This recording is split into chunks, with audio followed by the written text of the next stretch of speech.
Punjabi radio USA ਸੁਣ ਰਹੇ ਸਾਰੇ ਹਿਮਾਨਯੋਗ ਅਤੇ ਸਤਿਕਾਰਤ ਸਰੋਤਿਆਂ ਨੂੰ ਪੰਜਾਬੀ ਰੇਡੀਓ USA ਦੀ ਟੀਮ ਅਤੇ ਮੇਰੇ ਰਾਜਕਨਵੀਰ ਸਿੰਘ ਵੱਲੋਂ ਆਪ ਜੀ ਨੂੰ ਬਹੁਤ ਹੀ ਪਿਆਰ ਸਤਿਕਾਰ ਸਹਿਤ ਦੋਨੋਂ ਹੱਥ ਜੋੜ ਕੇ ਨਿੱਘੀ ਜਿਹੀ ਸਤਿ ਸ੍ਰੀ ਅਕਾਲ ਸਭ ਨੂੰ ਜੀਆਂ ਨੂੰ ਆਖਦੇ ਹਾਂ। ਸੋ ਤੇ ਪ੍ਰੋਗਰਾਮ ਖਬਰ ਤੇ ਨਜ਼ਰ ਦੇ ਵਿੱਚ ਆਪ ਸਭ ਦਾ ਨਿੱਘਾ ਸਵਾਗਤ ਹੈ। ਅੱਜ 29 ਨਵੰਬਰ ਦਿਨ ਮੰਗਲਵਾਰ ਤੇ ਸਾਡੇ ਨਾਲ ਸਵੇਰ ਦੇ ਖਬਰ ਤੇ ਨਜ਼ਰ ਪ੍ਰੋਗਰਾਮ ਦੇ ਵਿੱਚ ਇਸ ਟਾਈਮ ਜੁੜ ਚੁੱਕੇ ਨੇ ਮਿੰਟੂ ਗੁਰੂਸਰੀਆ ਜੀ ਮਲੋਟ ਸਟੂਡੀਓਜ਼ ਤੋਂ। ਮਿੰਟੂ ਜੀ ਨਿੱਘੀ ਜੀ ਆਇਆਂ ਨੂੰ ਪਿਆਰ ਭਰੀ ਸਤਿ ਸ੍ਰੀ ਅਕਾਲ ਜੀ। ਸ਼ੁਕਰੀਆ ਜੀ, ਸਾਰਿਆਂ ਨੂੰ ਸਤਿ ਸ੍ਰੀ ਅਕਾਲ। ਸਾਡੇ ਅੱਜ ਦੇ ਪ੍ਰੋਗਰਾਮ ਖਬਰ ਤੇ ਨਜ਼ਰ ਇਸ ਨੂੰ ਸਪਾਂਸਰ ਕਰਦੇ ਨੇ ਖਾਲਸਾ ਇੰਸ਼ੋਰੈਂਸ ਏਜੰਸੀ ਵਾਲੇ, ਜਿਨ੍ਹਾਂ ਦੇ ਕੋਲੋਂ ਤੁਸੀਂ ਹਰ ਇੱਕ ਤਰੀਕੇ ਦੇ ਇੰਸ਼ੋਰੈਂਸ ਕਰਵਾ ਸਕਦੇ ਹੋ। ਇੰਸ਼ੋਰੈਂਸ ਬਾਰੇ ਪਤਾ ਕਰਨ ਲਈ ਤੁਸੀਂ ਇਹਨਾਂ ਨੂੰ ਕਾਲ ਕਰ ਸਕਦੇ ਹੋ 408 272 2500 4082722500। ਇਸ ਦੇ ਨਾਲ Punjabi American senior citizen center Bakersfield, Talwinder Singh Pritam Gill Bakersfield, Inder Sukhraj Singh Bath, Ishardeep Kaur Bath Melbourne Australia ਤੋਂ। ਇਹਨਾਂ ਸਾਰਿਆਂ ਦਾ ਬਹੁਤ ਬਹੁਤ ਧੰਨਵਾਦ ਕਰਦੇ ਹਾਂ। ਜੇਕਰ ਤੁਸੀਂ ਜਾਂ ਕੋਈ ਹੋਰ ਕਾਰੋਬਾਰ ਇਸ ਪ੍ਰੋਗਰਾਮ ਨੂੰ ਸਪਾਂਸਰ ਕਰਨਾ ਚਾਹੁੰਦੇ ਹੋ, ਸੰਪਰਕ ਕਰ ਸਕਦੇ ਹੋ ਨੰਬਰ 408 722 7698 ਦੇ ਉੱਤੇ 4087227698 ਦੇ ਉੱਤੇ।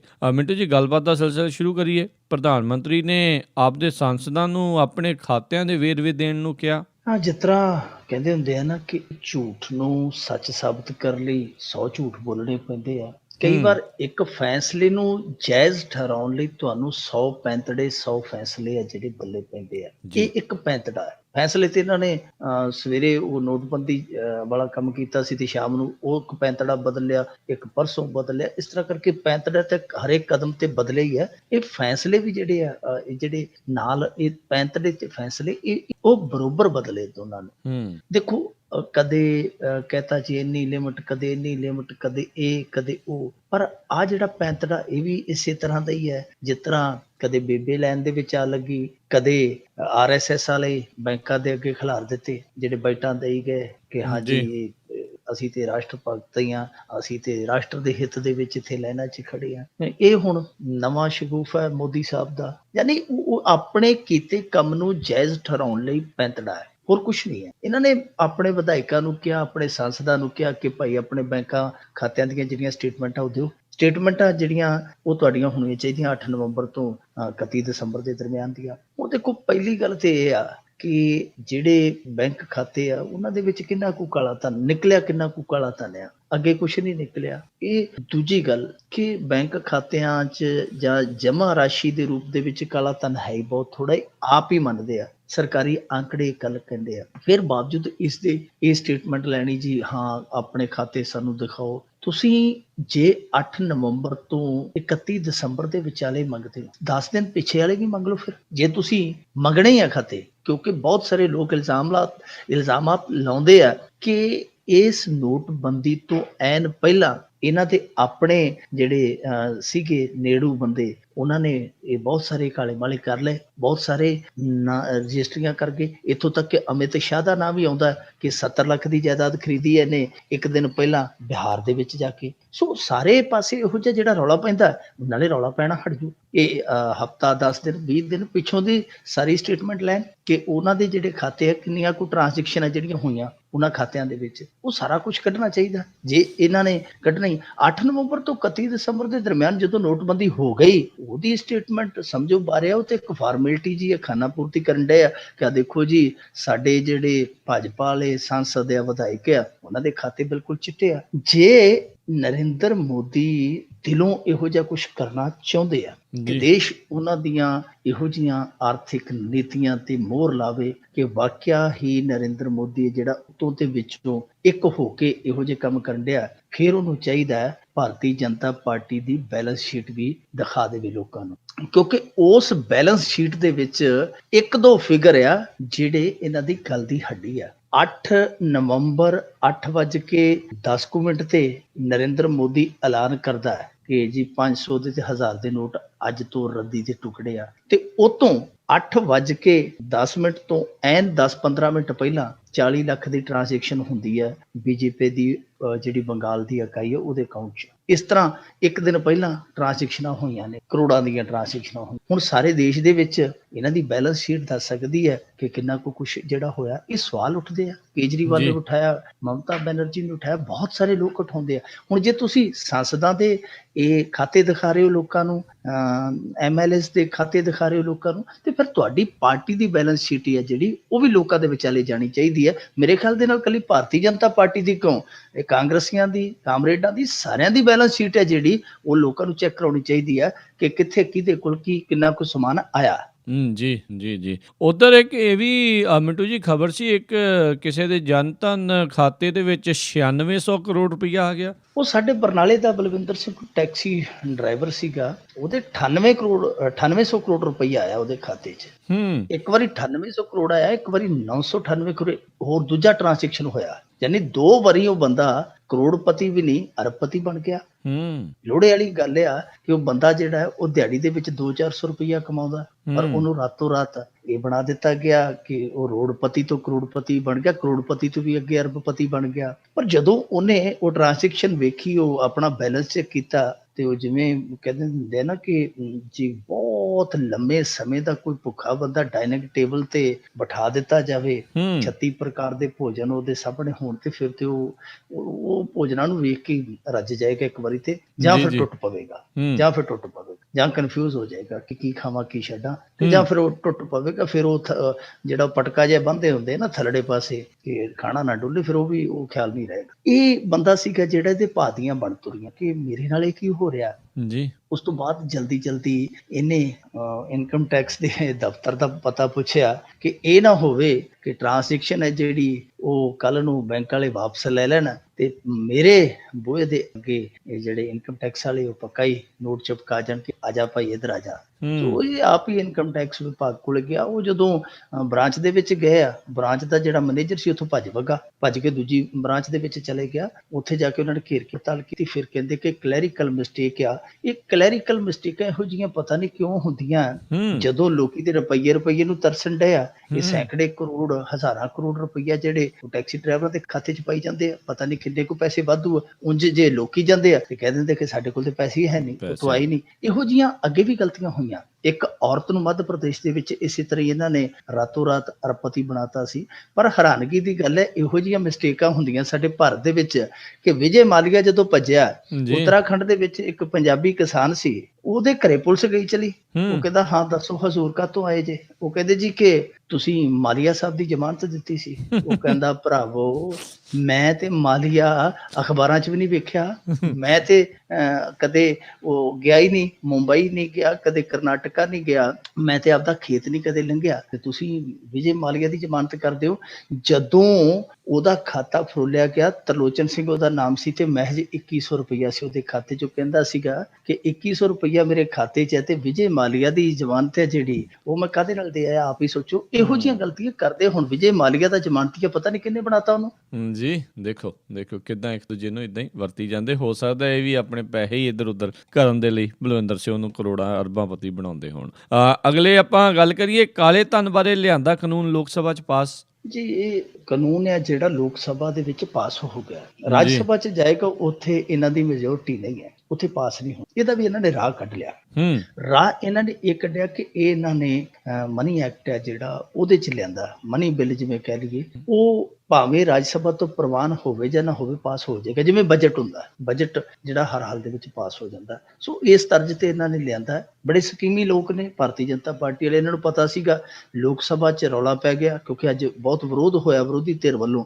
ਇਸ ਕਰਕੇ ਇਹਨਾਂ ਨੇ ਉਹਨੂੰ ਉਸ ਸ਼੍ਰੇਣੀ ਦੇ ਵਿੱਚ ਲਿਆਂਦਾ ਕਿ ਜਿਹੜੀ ਸ਼੍ਰੇਣੀ ਦੇ ਵਿੱਚ ਚਾਹ ਕੇ ਵੀ ਰਾਜ ਸਭਾ ਹੈ ਜਿਹੜੀ ਇਹਨੂੰ ਰੋਕ ਨਹੀਂ ਸਕਦੀ। ਬਿੱਲ ਜਿਹੜਾ ਪਾਸ ਹੋ ਜਾਏਗਾ। ਅੱਜ ਇਹਨਾਂ ਦਾ ਇੱਕ ਸਾਂਸਦ ਹੈ ਰਾਜ ਕੁਮਾਰ ਸੈਣੀ, ਉਹਨੇ ਤੇ ਇੱਥੋਂ ਤੱਕ ਕਹਿ ਦਿੱਤਾ, ਉਹਨੇ ਆਖਿਆ ਕਿ ਜਿੰਨਾ ਚਿਰ ਰਾਜ ਸਭਾ ਮੌਜੂਦ ਹੈ ਹੋਂਦ ਦੇ ਵਿੱਚ, ਉਹਨਾਂ ਚਿਰ ਲੋਕਤੰਤਰ ਹੈ ਜਿਹੜਾ ਵਿਅਰਥ ਹੈ। ਉਹਦੇ ਕਹਿਣ ਦਾ ਮਤਲਬ ਇਹ ਕਿ ਰਾਜ ਸਭਾ ਚੁੱਕ ਦੇਣੀ ਚਾਹੀਦੀ ਹੈ, ਇਹਦਾ ਕੋਈ ਫਾਇਦਾ ਨਹੀਂ। ਉਹਨੇ ਨਵਾਂ ਜਿਹੜਾ ਬਖੇੜਾ ਖੜਾ ਕਰ ਦਿੱਤਾ। ਪਰ ਖੈਰ, ਜਿਹੜਾ ਇਹ ਕਾਲੇ ਧਨ ਵਾਲਾ ਨਵਾਂ ਕਾਨੂੰਨ ਪਾਸ ਹੋਇਆ, ਉਹਦੇ 'ਚ ਇਹ ਕਹਿ ਸਕਦੇ ਹਾਂ, ਜਿਵੇਂ ਅੱਗੇ ਇਹਨਾਂ ਨੇ ਸਤੰਬਰ ਤੱਕ ਇੱਕ ਸਕੀਮ ਲਿਆਂਦੀ ਸੀਗੀ ਕਿ ਕੋਈ ਵੀ ਬੰਦਾ ਜਿਹੜਾ ਉਹ ਕਾਲਾ ਧਨ ਸਰੈਂਡਰ ਕਰੇ, ਇੰਨਾ ਉਹਦੇ ਤੇ ਜੁਰਮਾਨਾ ਲੱਗੇਗਾ, ਬਾਕੀ ਉਹਦਾ ਜਿਹੜਾ ਕਾਲਾ ਧਨ ਹੈ ਵਾਈਟ ਹੋ ਜਾਏਗਾ। ਉਹਨੂੰ ਨਾਂ ਦਿੱਤਾ ਗਿਆ ਸੀ ਫੇਅਰ ਐਂਡ ਲਵਲੀ ਸਕੀਮ ਦਾ, ਜਿਵੇਂ ਉਹ ਫੇਅਰ ਐਂਡ ਲਵਲੀ ਗੋਰਾ ਕਰਦੀ ਆ, ਉਸੇ ਤਰੀਕੇ ਦੀ ਹੁਣ ਇਹਨੂੰ ਕਹਿ ਸਕਦੇ ਹਾਂ ਕਿ ਫੇਅਰ ਐਂਡ ਲਵਲੀ ਜਿਹੜੀ ਸਕੀਮ ਸੀ ਉਹ ਪੱਕੀ ਲਾਗੂ ਕਰ ਦਿੱਤੀ। ਪੱਕਾ ਹੀ ਉਹ ਕਾਨੂੰਨ ਬਣਾ ਦਿੱਤਾ ਗਿਆ। ਮਸਲਨ ਇਹ ਹੈ ਕਿ ਜੇਕਰ ਕਿਸੇ ਕੋਲ 100 ਰੁਪਈਆ ਕਾਲੇ ਧਨ ਦਾ ਆ, ਉਹ ਜਾ ਕੇ ਮੋਦੀ ਸਾਹਿਬ ਦੇ ਅਫਸਰਾਂ ਕੋਲ ਜਾ ਕੇ ਆਖ ਸਕਦਾ ਕਿ ਆ ਭਾਈ ਮੇਰਾ ਕਾਲਾ ਧਨ ਆ ਤੇ ਹੁਣ ਤੁਸੀਂ ਧੰਨ ਧੰਨ ਕਰੋ। ਉਹ ਫਿਰ ਕੀ ਕਰਨਗੇ ਕਿ 100 ਦਾ 50 ਹੈ ਜਿਹੜਾ ਕੱਟ ਲੈਣਗੇ, 30% ਹੈ ਜਿਹੜਾ ਉਹਦੇ ਤੇ ਜੁਰਮਾਨਾ, ਪੈਨਲਟੀ, ਸੈਸ, ਇਹੋ ਜਿਹਾ ਕੁਛ 50% ਕੱਟ ਕੇ ਉਹਨੂੰ ਆਖਣਗੇ ਕਿ ਸੱਜਣਾ 25 ਰੁਪਈਏ ਆ ਚੱਕ ਸੱਜੀ ਤਲੀ ਤੇ ਤੇਰੇ, ਤੇ ਜਿਹੜੇ 25 ਰੁਪਈਏ ਰਹਿ ਗਏ ਆ ਉਹ ਅਸੀਂ 4 ਸਾਲਾਂ ਲਈ ਇਨਲੌਕ ਕਰਦੇ ਹਾਂ, ਤੂੰ 4 ਸਾਲਾਂ ਬਾਅਦ ਇਹ ਬਿਨਾਂ ਵਿਆਜ ਤੋਂ ਪੈਸਾ ਜਿਹੜਾ ਲੈ ਲੈ। ਇਸ ਤਰੀਕੇ ਦੇ ਨਾਲ ਉਹਦਾ ਕਾਲਾ ਪੈਸਾ ਜਿਹੜਾ ਗੋਰਾ ਹੋ ਜਾਏਗਾ। ਹੁਣ ਇਹਦਾ ਫਾਇਦਾ ਹੈ ਜਿਹੜਾ ਉਹ ਮਿਲੇਗਾ ਵੱਡੇ ਧੰਨਾ ਸੇਠਾਂ ਨੂੰ, ਜਿਨ੍ਹਾਂ ਦੇ ਕੋਲ ਮੰਨ ਲਓ 1000 ਕਰੋੜ ਰੁਪਈਆ ਹੈ, 1000 ਕਰੋੜ ਰੁਪਈਆ ਪਿਆ ਹੈ, ਉਹਦੇ ਚੋਂ ਉਹਨਾਂ ਨੂੰ ਪਤਾ ਕਿ ਹੁਣ ਜਿਵੇਂ ਕਹਿ ਦਿੰਦੇ ਹੁੰਦੇ ਕਿ ਸਾਰਾ ਜਾਂਦਾ ਵੇਖੀਏ ਬਹੁਤਾ ਜਾਂਦਾ ਵੇਖੀਏ, ਥੋੜਾ ਦਈਏ ਰੋੜ, ਉਹ ਥੋੜਾ ਰੋੜ ਦੇਣ, ਥੋੜਾ ਰੋੜ ਕੇ ਜਿੰਨਾ ਕੁ ਬਚਿਆ ਉਹ ਆਪਣੀ ਕਾਲੀ ਕਮਾਈ ਨੂੰ, ਲੋਕਾਂ ਦੇ ਰੱਤ ਚੂਸੀ ਕਮਾਈ ਨੂੰ ਉਹ ਫਿਰ ਵਾਈਟ ਕਰ ਲੈਣਗੇ। ਬਹੁਤਾ ਫਾਇਦਾ ਉਹਨਾਂ ਨੂੰ ਹੀ ਹੈ। ਬਾਕੀ ਜਿਹੜੇ ਆਮ ਲੋਕ ਸੀਗੇ ਜਿਨ੍ਹਾਂ ਦੇ ਕੋਲੇ ਛੱਲੀ ਪੂਣੀ ਜੋੜੀ ਸੀ, ਉਹ ਤੇ ਉਹਨਾਂ ਨੇ ਪਹਿਲੇ ਸੱਟੇ ਹੀ ਲੈਣਾ ਚ ਲੱਗ ਕੇ ਜਾ ਕੇ ਸਰੈਂਡਰ ਕਰ ਦਿੱਤੀ ਕਿ ਆ ਲੈ ਮਾਏ ਸਾਂਭ ਕੁੰਜੀਆਂ।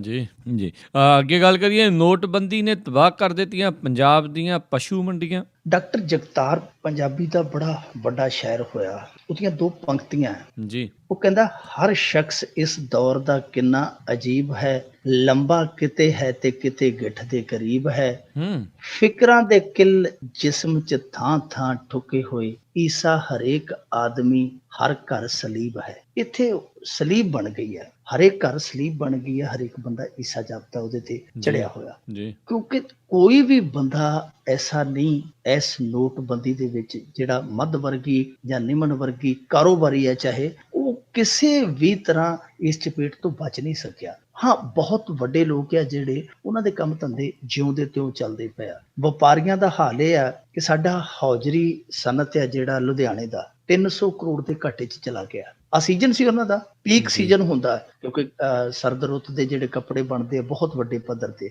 ਉਹ ਸਾਰਾ ਬੇੜਾ ਗਰਕ ਹੋ ਗਿਆ। ਉਹ ਕਹਿੰਦੇ ਕਿ 300 ਕਰੋੜ ਦਾ ਵੱਟਾ ਲੱਗਾ ਸਾਨੂੰ। ਸਾਡੀ ਇੱਥੇ ਸ਼ਰਾਬ ਦੀ ਵਿਕਰੀ, ਮੈਂ ਉਦੋਂ ਹੀ ਗੱਲ ਕਹੀ ਸੀ ਤੁਹਾਨੂੰ ਕਿ ਵੈਸੇ ਸਰਕਾਰ ਤੇ ਘਟਾਉਂਦੀ ਨਹੀਂ, ਪਰ ਇਸ ਨੋਟਬੰਦੀ ਨੇ ਉਹ ਘਟਾ ਕੇ ਵਿਕਰੀ ਹੈ ਜਿਹੜੀ 50% ਤੇ ਲੈਣ ਦੀ। ਸਾਡਾ ਜਿਹੜਾ ਰੋਜ਼ਾਨਾ ਦਾ ਵੈਟ ਸੀਗਾ, ਜਿਹੜਾ ਰੋਜ਼ਾਨਾ ਦੇ 30 ਤੋਂ 35 ਕਰੋੜ ਦੀ ਵੱਟਤ ਸੀ ਵੈਟ ਦੀ, ਉਹ ਘਟ ਕੇ 14 ਤੋਂ 15 ਕਰੋੜ ਰੁਪਈਆ ਰਹਿ ਗਿਆ। ਸਾਡੇ ਇੱਥੇ ਪੰਜਾਬ ਦਾ ਜਿਹੜਾ ਇੱਕ ਬਹੁਤ ਵੱਡਾ ਮਾਲੀਆ ਰਜਿਸਟਰੀਆਂ ਤੋਂ ਆਉਂਦਾ ਸੀ, ਉਹ ਹੁਣ ਰਜਿਸਟਰੀਆਂ ਵਾਲੀ ਜਿਨ੍ਹਾਂ ਦੀ ਤਰੀਕ ਆਈ ਪਈ ਹੈ, ਉਹਨਾਂ ਨੂੰ ਤੇ ਦਿਲ ਦੇ ਦੌਰੇ ਪੈਣ ਡਏ ਆ, ਕਿਉਂਕਿ ਬੈਂਕ ਪੈਸੇ ਨਹੀਂ ਦਿੰਦੇ। ਜਿਹੜੇ ਉਹਨਾਂ ਨੇ ਬਿਆਨੇ ਕਰਵਾਏ ਆ ਉਹ ਫਸ ਗਏ। ਸੋ ਇੱਥੇ ਬਹੁਤ ਮੰਦਾ ਹਾਲ ਆ।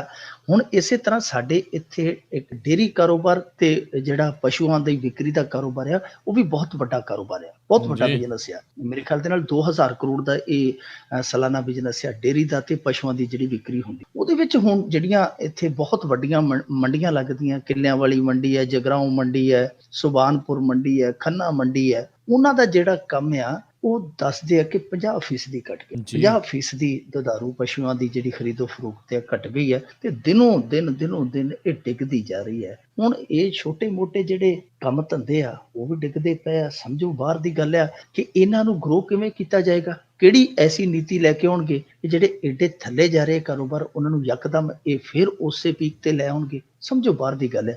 ਅਮਰਤਿਆ ਸੈਨ ਨੋਬਲ ਪੁਰਸਕਾਰ ਵਿਜੇਤਾ ਆ, ਉਸ ਬੰਦੇ ਨੇ ਵੀ ਨੋਟਬੰਦੀ ਦੀ ਆਲੋਚਨਾ ਕੀਤੀ। ਉਹਨੇ ਆਖਿਆ ਕਿ ਇਹਦੇ ਤਰੀਕੇ ਆ ਜਿਹੜੇ ਉਹ ਬਿਲਕੁਲ ਗਲਤ ਸੀ, ਇਹ ਤੇ ਨਿਰੰਕੁਸ਼ ਕਾਰਵਾਈ ਹੈ। ਨਿਰੰਕੁਸ਼ ਕਾਰਵਾਈ ਨੇ ਕਿਹਾ ਕਿ ਕਿਸੇ ਨੂੰ ਜਿੱਦਾਂ ਕਹਿ ਲਈਏ ਕਿ ਸੱਤਾਵਾਦੀ ਕਿਸੇ ਦੀ ਇਹ ਜ਼ੋਰ ਜਬਰੀ ਠੋਸੀ ਗਈ ਇੱਕ ਨੀਤੀ ਹੈ।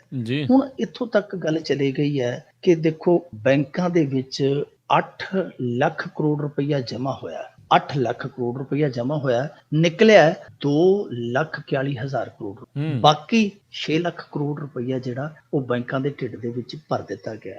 ਜੋ ਅਸੀਂ ਸ਼ੱਕ ਮਤਲਬ ਕਿ ਸ਼ੁਰੂਆਤ ਤੋਂ ਕਰਦੇ ਸਾਂ, ਸ਼ੁਰੂ ਤੋਂ ਸ਼ੱਕ ਕਰਦੇ ਸਾਂ ਕਿ ਬੈਂਕਿੰਗ ਸੈਕਟਰ ਜਿਹੜਾ ਡੁੱਬ ਰਿਹਾ ਉਹਨੂੰ ਕਿਤੇ ਨਾ ਕਿਤੇ ਠੁੰਮਣਾ ਦੇਣ ਦੀ ਕੋਸ਼ਿਸ਼ ਹੈ। ਉਹ ਸ਼ੱਕ ਹੁਣ ਯਕੀਨ 'ਚ ਬਦਲਦਾ ਨਜ਼ਰ ਆਉਂਦਾ ਹੈ ਕਿ ਜਮ੍ਹਾਂ ਪੈਸਾ ਜਿਹੜਾ ਵੱਡੇ ਪੱਧਰ ਤੇ ਹੋ ਰਿਹਾ, ਨਿਕਾਸੀ ਉਹਦੀ ਜਿਹੜੀ ਉਹ ਰੋਕ ਲਈ ਗਈ ਹੈ। ਇਹਦਾ ਸਿੱਧਾ ਸਾਦਾ ਅਰਥ ਇਹ ਬਣਦਾ ਹੈ ਕਿ ਡੁੱਬ ਰਹੇ ਬੈਂਕਿੰਗ ਸੈਕਟਰ ਨੂੰ ਉਭਾਰਨ ਲਈ ਇਹਨਾਂ ਨੇ ਸਾਰਾ ਮੁਲਕ ਸੂਲੀ ਚਾੜ ਦਿੱਤਾ। ਛੋਟਾ ਕਾਰੋਬਾਰੀ ਵੀ ਰਗੜਤਾ, ਕਿਸਾਨ ਵੀ ਰਗੜਤਾ, ਮਜ਼ਦੂਰ ਵੀ ਰਗੜਤਾ। ਹਾਲੇ ਪਤਾ ਨਹੀਂ ਕਿਹਦੇ ਕਿਹਦੇ ਰਗੜ ਵਾਲੇ ਨਿਕਲਣੇ ਆ। ਜੀ ਜੀ ਅੱਗੇ ਆਪਾਂ ਗੱਲ ਕਰੀਏ ਮਿੰਟੂ ਜੀ ਵੀ ਸੰਸਦੀ ਕਮੇਟੀ ਨੇ ਭਗਵੰਤ ਮਾਨ ਨੂੰ ਵੀਡੀਓਗ੍ਰਾਫੀ ਦੇ ਵਿੱਚ ਦੋਸ਼ੀ ਪਾਇਆ, ਸਜ਼ਾ ਦਾ ਐਲਾਨ। ਇਹ ਭਗਵੰਤ ਮਾਨ ਨੂੰ ਵੀ ਪਤਾ ਸੀਗਾ ਕਿ ਸਜ਼ਾ ਤੇ ਹੋ ਹੀ ਚੁੱਕੀ ਹੈ, ਐਲਾਨ ਹੋਣਾ ਬਾਕੀ ਹੈ। ਸਜ਼ਾ ਤੇ ਉਦੋਂ ਹੀ ਲਿਖੀ ਗਈ ਸੀ ਜਿੱਦਣ ਭਗਵੰਤ ਮਾਨ ਦਾ ਇਹ ਮਸਲਾ ਉਛਲਿਆ ਸੀ। ਸਜ਼ਾ ਤੇ ਉਦੋਂ ਹੀ ਤੈਅ ਹੋ ਗਈ ਸੀ। ਭਗਵੰਤ ਮਾਨ ਨੂੰ ਵੀ ਇਸ ਗੱਲ ਦਾ ਪਤਾ ਕਿ ਉਹ ਸੁੱਕਾ ਨਹੀਂ, ਖੂਹ 'ਚ ਡਿੱਗੀ ਇੱਟ ਕਹਿੰਦੇ ਸੁੱਕੀ ਨਹੀਂ ਡਿੱਗੀ। ਇਹਨਾਂ ਦੇ ਵਿੱਚ ਭਗਵੰਤ ਮਾਨ ਇਕੱਲਾ ਫਸਿਆ। ਆਮ ਆਦਮੀ ਪਾਰਟੀ ਦਾ ਬੋਲਣ ਵਾਲਾ ਬੰਦਾ, ਚਾਹੇ ਭਗਵੰਤ ਮਾਨ 'ਚ ਲੱਖ ਔਗਣ ਹੋਣਗੇ, ਪੰਜਾਬ ਦੀ ਗੱਲ ਕਰਦਾ ਸੀ, ਰੜਕਦਾ ਸੀ। ਆਮ ਆਦਮੀ ਪਾਰਟੀ ਦੇ ਵੱਲੋਂ ਜਦੋਂ ਬੋਲਦਾ ਸੀ ਤੇ ਉੱਥੇ ਏਦਾਂ ਲੱਗਦਾ ਸੀ ਕਿ ਬਾਕੀ ਜਿਹੜੇ 542 ਹੈ ਉਹ ਤੇ ਐਵੇਂ ਹੀ ਹੈ, ਇੱਥੇ ਇੱਕ ਹੀ ਮੈਂਬਰ ਪਾਰਲੀਮੈਂਟ ਹੈ ਜਿਹੜਾ ਗੱਲ ਆਪਦੇ ਅੰਦਾਜ਼ ਦੇ ਵਿੱਚ ਕਹਿੰਦਾ। ਪਰ ਉਹ ਭਗਵੰਤ ਮਾਨ ਕਿਤੇ ਨਾ ਕਿਤੇ ਮਾਤ ਖਾ ਗਿਆ ਕਹਿ ਲਓ, ਜਾਂ ਦਿਨ ਮਾੜਿਆਂ ਦੀ ਨਿਸ਼ਾਨੀ ਹੁੰਦੀ ਹੈ, ਕੁਛ ਵੀ ਹੋ ਗਿਆ। ਪਰ ਉਹਦੇ ਤੇ ਜਿਹੜੀ ਕਮੇਟੀ ਨੇ ਕੰਮ ਕੀਤਾ ਤੁਸੀਂ ਆਪ ਹੀ ਅੰਦਾਜ਼ਾ ਲਾ ਲਓ ਕਿ ਕਿੰਨੇ ਮਹੀਨੇ ਲੈ ਗਈ ਕਮੇਟੀ ਜਾਂਚ ਕਰਦੀ। ਹੁਣ ਸਜ਼ਾ ਇਹਨਾਂ ਨੇ ਕਿਹਾ, ਸਿਫਾਰਿਸ਼ ਕੀਤੀ ਹੈ ਕਿ ਸੰਕੇਤਕ ਸਜ਼ਾ ਇਹਨੂੰ ਦਿੱਤੀ ਜਾਵੇ। ਸੰਕੇਤਕ ਸਜ਼ਾ ਸਾਰੇ ਸਮਝਦੇ ਹੋਣੇ, ਅਰਥ ਹੈ ਕਿ ਥੋੜੀ ਜਿਹੀ ਸਜ਼ਾ ਦਿੱਤੀ ਜਾਵੇ ਪਰ ਸਜ਼ਾ ਜ਼ਰੂਰ ਦੇ। ਹੁਣ ਦੇਖੋ ਤੁਸੀਂ 1.5 ਸੈਸ਼ਨ ਉਹਦਾ ਖਰਾਬ ਕਰ ਦਿੱਤਾ ਉਸ ਬੰਦੇ ਦਾ। 1.5 ਸੈਸ਼ਨ ਉਹ ਜਾਂਦਾ ਤੇ ਕੰਟੀਨ 'ਚ ਉੱਥੇ ਸਮੋਸੇ ਖਾ ਕੇ ਮੁੜ ਆਉਂਦਾ, ਹੁਣ ਤੁਸੀਂ ਅੰਦਰ ਨਹੀਂ ਵੜਨ ਦਿੰਦੇ। ਐਦੋਂ ਵੱਡੀ ਕੋਈ ਸਜ਼ਾ ਹੈਗੀ ਹੈ? ਕੋਈ ਸਿੰਬੋਲਿਕ ਸਜ਼ਾ ਕੋਈ ਹੋਏਗੀ ਇਸ ਤੋਂ ਵੱਡੀ? ਕਿ 1.5 ਸੈਸ਼ਨ ਹੋ ਗਿਆ, ਉਹ ਬੰਦਾ ਜਾਂਦਾ ਸੈਸ਼ਨ ਤੋਂ ਬਾਹਰ ਰਹਿ ਕੇ ਉਹ ਸੰਸਦ ਦੀ ਪਰਿਕਰਮਾ ਕਰਕੇ ਮੁੜ ਆਉਂਦਾ। ਮੇਰੇ ਨਹੀਂ ਖਿਆਲ ਇਹ ਤੋਂ ਵੱਡੀ ਕੋਈ ਸਜ਼ਾ ਹੋਵੇ। ਉਹਨੂੰ ਛੱਡਿਆ ਜਾ ਸਕਦਾ ਸੀ, ਵਾਰਨ ਕਰਕੇ ਛੱਡਿਆ ਜਾ ਸਕਦਾ ਸੀ, ਪਰ ਨਹੀਂ। ਇੱਥੇ ਸਜ਼ਾ ਇਸ ਕਰਕੇ ਦੇਣਗੇ, ਚਾਹੇ 1 ਦਿਨ ਦੀ ਬਰਖਾਸਤਗੀ ਉਹਦੀ ਕਰਨ ਸੰਸਦ ਚੋਂ, ਚਾਹੇ 1 ਹਫ਼ਤੇ ਦੀ ਕਰ ਦੇਣ। ਉਹ ਸਜ਼ਾ ਜਿਹੜੀ ਹੋਏਗੀ, ਉਸ ਸਜ਼ਾ ਦੀ ਇੱਕ ਤਰ੍ਹਾਂ ਨਾਲ ਕਹਿ ਲਈਏ ਕਿ ਉਹ ਮੋਹਰ ਜਿਹੜੀ ਹੈ ਬਦਨਾਮੀ ਬਣੇਗੀ ਕਿ ਇਹਨੇ ਵਾਕਿਆ ਹੀ ਗਲਤ ਕੰਮ ਕੀਤਾ। ਇਸ ਕਰਕੇ ਉਹ ਸਿਫਾਰਿਸ਼ ਕੀਤੀ ਗਈ ਹੈ ਕਿ ਸਿੰਬੋਲਿਕ ਸਜ਼ਾ ਇਹਨੂੰ ਦਿੱਤੀ ਜਾਵੇ। ਸਿੰਬੋਲਿਕ ਸਜ਼ਾ ਦੇ ਵਿੱਚ ਹੁਣ ਸਪੀਕਰ ਨੇ ਫੈਸਲਾ ਕਰਨਾ ਹੈ। 1 ਦਿਨ ਦੀ ਮੁਅੱਤਲੀ ਕਰਦੀ ਹੈ, 2 ਦਿਨਾਂ ਦੀ ਬਰਖਾਸਤਗੀ ਕਰਦੀ ਹੈ, ਕੁਛ ਵੀ ਕਰਦੀ ਹੈ, ਉਹ ਸਪੀਕਰ ਨੇ ਕਰਨਾ। ਪਰ ਇੱਥੇ ਮਸਲਾ ਜਿਹੜਾ ਉਹ ਭਗਵੰਤ ਮਾਨ ਨੂੰ ਦੋਸ਼ੀ ਠਹਿਰਾਉਣ ਦਾ ਹੈ ਕਿ ਹਾਂ ਇਹ ਭਗਵੰਤ ਮਾਨ ਨੇ ਬਹੁਤ ਗਲਤ ਕੰਮ ਕੀਤਾ। ਖੈਰ ਭਗਵੰਤ ਮਾਨ ਨੇ ਜੋ ਗਲਤ ਕੀਤਾ ਠੀਕ ਹੈ, ਗਲਤ ਕੀਤਾ। ਇਹਦੇ ਵਿੱਚ ਹੁਣ ਇੱਕ ਘਾਟਾ ਜਿਹੜਾ ਭਗਵੰਤ ਮਾਨ ਨੂੰ ਉਹ ਇਹ ਹੋਏਗਾ ਕਿ ਪੰਜਾਬ ਦੇ ਵਿੱਚ ਉਹਦੇ ਵਿਰੁੱਧ, ਉਹਦੀ ਮੁਖਾਲਫਤ ਤੇ ਇਹ ਪ੍ਰਚਾਰ ਹੋਏਗਾ ਕਿ ਦੇਖੋ ਇਹ ਬੰਦਾ ਕਿੰਨਾ ਗੈਰ ਗੰਭੀਰ ਆ, 2.5 ਸਾਲ ਉੱਥੇ ਮੈਂਬਰ ਪਾਰਲੀਮੈਂਟ ਰਿਹਾ ਤੇ ਇਹਨੂੰ ਪਤਾ ਹੀ ਨਹੀਂ ਕਿ ਸੰਸਦ ਦੇ ਵਿੱਚ ਵਿਚਰਨਾ ਕਿਵੇਂ ਹੈ। ਸੋ ਇਹ ਇੱਕ ਨੈਗੇਟਿਵ ਚੀਜ਼ ਆਏਗੀ। ਹੋਰ ਇਸ ਸਜ਼ਾ ਦਾ ਭਗਵੰਤ ਮਾਨ ਤੇ ਕੋਈ ਪ੍ਰਭਾਵ ਨਹੀਂ ਪੈਣਾ। ਭਗਵੰਤ ਮਾਨ ਨੂੰ ਪਤਾ ਸੀ। ਕੁਛ ਲੋਕ, ਕੁਛ ਮੇਰੇ ਭੈਣ ਭਰਾ ਹੈ ਜਿਹੜੇ ਸਵਾਲ ਕਰ ਰਹੇ ਆ ਕਿ ਕੀ ਇਹ ਜਿਹੜੀ ਸਜ਼ਾ ਭਗਵੰਤ ਮਾਨ ਨੂੰ ਦੋਸ਼ੀ ਠਹਿਰਾਇਆ ਜਾਣਾ, ਇਹ ਸਭ ਕੁਛ ਸੁਖਬੀਰ ਸਿੰਘ ਬਾਦਲ ਦੇ ਉਲਟ ਖੜਨ ਦੀ ਸਜ਼ਾ ਹੈ। ਤਾਂ ਮੈਂ ਦੱਸ ਦੇਵਾਂ ਕਿ ਐਸੀ ਕੋਈ ਗੱਲ ਨਹੀਂ। ਇਹ ਬਹੁਤ ਪਹਿਲਾਂ ਜਿਹੜਾ ਇਹਨਾਂ ਨੇ ਐਲਾਨ ਕੀਤਾ ਹੁਣ ਜਲਾਲਾਬਾਦ ਤੋਂ ਖੜਨ ਦਾ, ਇਹ ਤੋਂ ਪਹਿਲਾਂ ਦਾ ਮਾਮਲਾ ਹੈ ਤੇ ਇਹਦੇ 'ਚ ਕੋਈ ਐਡਾ ਸਰੋਕਾਰ ਨਹੀਂ ਹੈ ਸੁਖਬੀਰ ਸਿੰਘ ਬਾਦਲ ਦਾ। ਪਰ ਜੋ ਮਰਜ਼ੀ ਹੈ, ਭਗਵੰਤ ਮਾਨ ਲਈ ਰਸਤੇ ਆ ਜਿਹੜੇ, ਤੁਹਾਨੂੰ ਪਤਾ ਹੀ ਹੈ ਕਿ ਭਗਵੰਤ ਮਾਨ ਲਈ ਜਿਹੜੇ ਮਰਜ਼ੀ ਬਿਖਮ ਪੈਂਡੇ ਹੋਣ ਉਹ ਤੈਅ ਕਰ ਹੀ ਲੈਂਦਾ ਹੈ। ਪਰ ਇਹ ਸਜ਼ਾ ਦਾ ਇੱਕ ਭੰਡੀ ਪ੍ਰਚਾਰ ਪੰਜਾਬ ਦੇ ਵਿੱਚ ਜ਼ਰੂਰ ਹੋਏਗਾ। ਜੀ ਅੱਗੇ ਗੱਲ ਕਰੀਏ ਨਾਭਾ ਜੇਲ੍ਹ ਫਰਾਰੀ ਦੇ ਵਿੱਚ 3 ਹੋਰ ਗ੍ਰਿਫਤਾਰੀਆਂ। ਅੱਜ 3 ਗ੍ਰਿਫਤਾਰੀਆਂ ਇਹਨਾਂ ਨੇ ਕੀਤੀਆਂ। ਇੱਕ ਤੇ ਸਹਾਇਕ ਸੁਪਰਡੈਂਟ ਹੈ ਭੀਮ ਸਿੰਘ, ਇੱਕ ਜੇਲ੍ਹ ਵਾਰਡਨ ਹੈ ਜਗਮੀਤ ਸਿੰਘ ਜਿਹੜਾ ਡਿਊਟੀ ਦੇ ਵਿੱਚ ਖੜਾ ਸੀਗਾ, ਜਿਹਨੇ ਸਲੱਗ ਨੇ ਬੂਹਾ ਖੋਲ੍ਹਿਆ। ਇੱਕ ਨਾਭਾ ਦੇ ਵਿੱਚ ਕੋਈ ਸ਼ਗਨ ਸਵੀਟ ਹਾਊਸ ਆ, ਉਹਦਾ ਮਾਲਕ ਤੇਜਿੰਦਰ ਸ਼ਰਮਾ ਫੜਿਆ। ਇਹ ਗ੍ਰਿਫਤਾਰੀ ਦਿਲਚਸਪ ਆ। ਦੱਸਦੇ ਆ ਕਿ ਇਸ ਦੁਕਾਨ ਤੋਂ ਰਾਸ਼ਨ ਪਾਣੀ ਆਉਂਦਾ ਸੀ, ਜਿਹੜਾ ਉਹ ਕਹਿੰਦੇ ਆ ਨਾ ਕਿ ਡਿਊਟੀ ਦੇ ਵਿੱਚ ਆ ਕੇ ਐਤਵਾਰ ਲੰਗਰ ਦਾ ਰਾਸ਼ਨ ਪਾਣੀ, ਰਸਦ ਪਾਣੀ ਲੈ ਕੇ ਜਾਂਦੇ ਸੀ, ਇਸ ਦੁਕਾਨ ਤੋਂ ਆਇਆ ਕਰਦਾ ਸੀ। ਦੂਜਾ ਇਹ ਆ ਕਿ ਜਿਹੜੇ ਬਾਹਰੋਂ ਆ ਕੇ ਭੇਜਿਆ ਕਰਦੇ ਸਨ, ਯਾਨੀ ਮੁਲਾਕਾਤੀ ਇਹਨਾਂ ਦੇ ਜਿਹੜੇ ਭੇਜਦੇ ਸੀਗੇ, ਉਹ ਇੱਥੇ ਬਹਿੰਦੇ ਸੀ ਤੇ ਇੱਥੇ ਸਕੀਮ ਵੀ ਲਾਉਂਦੇ ਸੀ, ਰੈਕੀ ਵੀ ਕਰਦੇ ਸੀ। ਹੁਣ ਉਸ ਦੁਕਾਨ ਦੇ ਮਾਲਕ ਗ੍ਰਿਫਤਾਰ ਕਰ ਲਿਆ ਗਿਆ। ਇਹ ਸਾਰੀਆਂ ਗ੍ਰਿਫਤਾਰੀਆਂ ਹੋ ਰਹੀਆਂ ਨੇ। ਉਧਰ ਹਰਮਿੰਦਰ ਸਿੰਘ ਮਿੰਟੂ ਗ੍ਰਿਫਤਾਰ ਹੋ ਗਿਆ ਵਾ, ਪਲਵਿੰਦਰ ਪਿੰਦਾ ਗ੍ਰਿਫਤਾਰ ਹੋ ਗਿਆ ਵਾ। ਗੁਰਪ੍ਰੀਤ ਸੇਖੋਂ ਦੀ ਖਬਰ ਆਈ ਸੀ ਪਰ ਕਿਸੇ ਨੇ ਪੁਸ਼ਟੀ ਨਹੀਂ ਕੀਤੀ ਕਿ ਜੀ ਉਹ ਫੜਿਆ ਜਾਂ ਨਹੀਂ ਫੜਿਆ, ਸੋ ਉਸ ਗ੍ਰਿਫਤਾਰੀ ਤੇ ਆਪਾਂ ਮੋਹਰ ਨਹੀਂ ਲਾ ਸਕਦੇ। ਗ੍ਰਿਫਤਾਰੀਆਂ ਦਾ ਸਿਲਸਿਲਾ ਜਿਹੜਾ ਉਹ ਲਗਾਤਾਰ ਚੱਲਦਾ ਪਿਆ, ਪਰ ਸਭ ਤੋਂ ਜਿਹੜੀ ਖਤਰਨਾਕ ਗੱਲ ਆ ਉਹ ਇਹ ਆ ਕਿ ਜਿਹੜੇ ਦੂਜੇ ਗੈਂਗਸਟਰ ਆ, ਕਸ਼ਮੀਰ ਸਿੰਘ ਨੂੰ ਵੀ ਜੋੜ ਦਈਏ ਨਾਲ, ਤੇ ਉਹ ਜਿਹੜੇ 5 ਜਣੇ ਆ ਉਹਨਾਂ ਦਾ ਹਾਲੇ ਤੱਕ ਕੋਈ ਥਹੁ ਪਤਾ ਇਹ ਨਹੀਂ ਲਾ ਸਕੇ। ਪੂਰੇ ਉੱਤਰੀ ਭਾਰਤ ਦੇ ਵਿੱਚ ਦੇਖੋ ਅਲਰਟ ਹੋਇਆ ਵਾ, ਇਸ ਦੇ ਬਾਵਜੂਦ ਉਹਨਾਂ ਦਾ ਕੋਈ ਥਹੁ ਪਤਾ ਨਾ ਲੱਗਣਾ ਇਹ ਸਵਾਲੀਆ ਨਿਸ਼ਾਨ ਖੜਾ ਕਰਦਾ ਹੈ ਕਿ ਇੰਨੀ ਵੱਡੀ ਨਾਕੇਬੰਦੀ, ਏਡੇ ਵੱਡੇ ਲਟ ਚੋਂ ਜੇ ਉਹ ਬੰਦੇ ਗਾਇਬ ਹੋ ਗਏ ਆ ਤੇ ਬਾਅਦ ਚ 5-10 ਦਿਨ ਪਿਆਂ ਤੋਂ ਉਹ ਇਹਨਾਂ ਨੂੰ ਕਿੱਥੇ ਲੱਭ ਜਾਣਗੇ? ਛੇਤੀ ਨਹੀਂ ਲੱਭਣਗੇ। ਤੇ ਚੋਣਾਂ ਜਿਹੜੀਆਂ ਸਿਰ ਤੇ ਆਈਆਂ ਪੰਜਾਬ ਦੇ ਵਿੱਚ, ਉਹ ਇਹਨਾਂ ਚੋਣਾਂ ਦੇ ਵਿੱਚ ਰੱਜ ਕੇ ਹੱਥ ਰੰਗਣਗੇ। ਕਿਸੇ ਨੂੰ ਧਮਕੀ ਦੇ ਕੇ ਮਾਲ ਲੈ ਲੈਣਗੇ ਤੇ ਕਿਸੇ ਤੋਂ ਜਿਹੜਾ ਧਮਕੀ ਦਿਵਾਉਣ ਵਾਲਾ ਹੋਏਗਾ ਉਹਦੇ ਤੋਂ ਮਾਲ ਲੈ ਲੈਣਗੇ। ਉਹ ਦੋਵੇਂ ਹੱਥ ਰੱਜ ਕੇ ਰੰਗਣਗੇ ਜੇ ਉਹ ਉਹਨਾਂ ਚਿਰ ਤੱਕ ਫੜੇ ਨਾ ਗਏ। ਦੂਜੀ ਗੱਲ ਜਿਹੜੀ ਸਭ ਤੋਂ ਵੱਡੀ ਗੱਲ ਆ ਕਿ ਦੇਖੋ ਤੜਾ ਤੜ ਇਹਨਾਂ ਨੇ ਗ੍ਰਿਫਤਾਰੀਆਂ ਕਰ ਲਈਆਂ, ਜੇਲ੍ਹ ਵਾਰਡਨ ਦੀ ਕਰ ਲਈ, ਸਹਾਇਕ ਸੁਪਰਡੈਂਟ ਦੀ ਕਰ ਲਈ, ਸਵੀਟ ਹਾਊਸ ਵਾਲੇ ਦੀ ਕਰ ਲਈ। ਸੋਹਣ ਸਿੰਘ ਠੰਡਲ ਜਿਹਨੇ ਬੇੜਾ ਗਰਕ ਕੀਤਾ ਇਸ ਵਿਵਸਥਾ ਦਾ, ਉਹਨੂੰ ਕਿਸੇ ਨੇ ਪੁੱਛਿਆ ਹੀ ਨਹੀਂ, ਕਿਸੇ ਨੇ ਜਵਾਬ ਤਲਬੀ ਨਹੀਂ ਕੀਤੀ। ਤੇ ਸਭ ਤੋਂ ਵੱਡਾ ਇਸ ਬਦਹਾਲ ਵਿਵਸਥਾ ਦੇ ਮਾਮਲੇ 'ਚ ਤੇ ਸਭ ਤੋਂ ਵੱਡਾ ਗੁਨਾਹਗਾਰ ਹੈ ਸੁਖਬੀਰ ਸਿੰਘ ਬਾਦਲ। ਉਹਦੇ ਤੋਂ ਵਿਰੋਧੀ ਧਿਰ ਦੇ ਮੇਰੇ ਖਿਆਲ ਦੇ ਨਾਲ ਕਿਸੇ ਨੇ ਚੰਗੀ ਤਰ੍ਹਾਂ ਅਸਤੀਫਾ ਵੀ ਨਹੀਂ ਮੰਗਿਆ। ਸਾਡੀ ਵਿਰੋਧੀ ਧਿਰਾਂ ਵੀ ਉਹੋ ਜਿਹੀਆਂ ਹੀ ਆ, ਉਹਨੂੰ ਕਿਸੇ ਨੇ ਕਿਹਾ ਹੀ ਨਹੀਂ। ਸੁਖਬੀਰ ਸਿੰਘ ਬਾਦਲ ਇਸ ਜਿਹੜੇ ਸੂਬੇ ਦਾ ਗ੍ਰਹਿ ਮੰਤਰੀ ਬਣਿਆ, ਉਸ ਸੂਬੇ ਦੇ ਗ੍ਰਹਿ ਖਰਾਬ ਹੋ ਗਿਆ ਜਦੋਂ ਤੋਂ ਇਹ ਗ੍ਰਹਿ ਮੰਤਰੀ ਬਣਿਆ। ਕਿਉਂਕਿ ਦੇਖੋ ਜੇਲ੍ਹਾਂ ਦੇ ਵਿੱਚ ਜੇ ਇਹ ਸਾਰਾ ਕੁਝ ਹੁੰਦਾ ਪਿਆ, ਉਹਦਾ ਕਾਰਨ ਸਿੱਧੇ ਤੌਰ ਤੇ ਇਹੋ ਹੈ ਕਿ ਜਿਹੜਾ ਬੰਦਾ ਡਿਊੜੀਆਂ ਪਾਰ ਲੰਘਦਾ ਹੈ, ਪਿੱਛੇ ਉਹਦਾ ਟੈਲੀਫੋਨ ਆ ਜਾਂਦਾ ਹੈ ਕਿ ਆਹ ਸਾਡਾ ਬੰਦਾ, ਆਹ ਸਹੂਲਤਾਂ ਇਹਦੀ ਬੈਰਕ 'ਚ ਹੋਣੀਆਂ ਚਾਹੀਦੀਆਂ, ਆਹ ਇਹਦੀ ਬੈਰਕ ਹੋਣੀ ਚਾਹੀਦੀ ਹੈ, ਇੱਥੇ ਤੁਰਿਆ ਫਿਰਦਾ ਹੋਣਾ ਚਾਹੀਦਾ। ਉਸ ਤੋਂ ਬਾਅਦ ਦੇਖੋ ਜਦੋਂ ਪਿੱਛੋਂ ਹੁਕਮ ਹੀ ਚੜ੍ਹ ਆਏ, ਉਹਨਾਂ ਨੂੰ ਇਲਾਹੀ ਹੁਕਮ ਕਹਿ ਲਓ ਜਾਂ ਤਬਾਹੀ ਹੁਕਮ ਕਹਿ ਲਓ, ਕੋਈ ਫਰਕ ਨਹੀਂ ਪੈਂਦਾ। ਜਦੋਂ ਉਹ ਹੁਕਮ ਹੀ ਚੜ੍ਹਾਏ ਕਿ ਇਸ ਬੰਦੇ ਨੂੰ ਤੁਸੀਂ ਕਹਿਣਾ ਹੀ ਕੱਖ ਨਹੀਂ, ਫਿਰ ਉੱਥੇ ਸਿਕਿਉਰਿਟੀ ਕਾਬਲ ਹੋਵੇ ਜਾਂ ਨਾ ਕਾਬਲ ਹੋਵੇ ਕੀ ਫਰਕ ਪੈਂਦਾ? ਉੱਥੇ ਜੇਲ੍ਹ ਹੋਵੇ ਜਾਂ ਨਾ ਹੋਵੇ ਕੀ ਫਰਕ ਪੈਂਦਾ? ਉੱਥੇ ਕੱਖ ਫਰਕ ਨਹੀਂ ਪੈਂਦਾ। ਇਹ ਬੇੜਾ ਗਰਕ ਕਰ ਦਿੱਤਾ ਕਿ ਜੇਲ੍ਹ ਦੇ ਅੰਦਰ ਤੱਕ ਸਿਆਸਤ ਮਾਰ ਕਰਦੀ ਪਈ ਹੈ। ਹੁਣ ਇਹ ਵੀ ਗੱਲਾਂ ਸੁਣਨ ਨੂੰ ਮਿਲਦੀਆਂ ਪਈਆਂ ਕਿ ਸਿਆਸੀ ਲੋਕ ਹੈ ਜਿਹੜੇ, ਉਹ ਚਾਹੁੰਦੇ ਨਹੀਂ ਕਿ ਫੜੇ ਜਾਣ, ਉਹ ਚਾਹੁੰਦੇ ਆ ਕਿ ਚੋਣਾਂ ਦੇ ਵਿੱਚ ਇਹਨਾਂ ਤੋਂ ਥੋੜਾ ਬਹੁਤਾ ਕੰਮ ਲੈ ਲਿਆ ਜਾਵੇ। ਜੀ।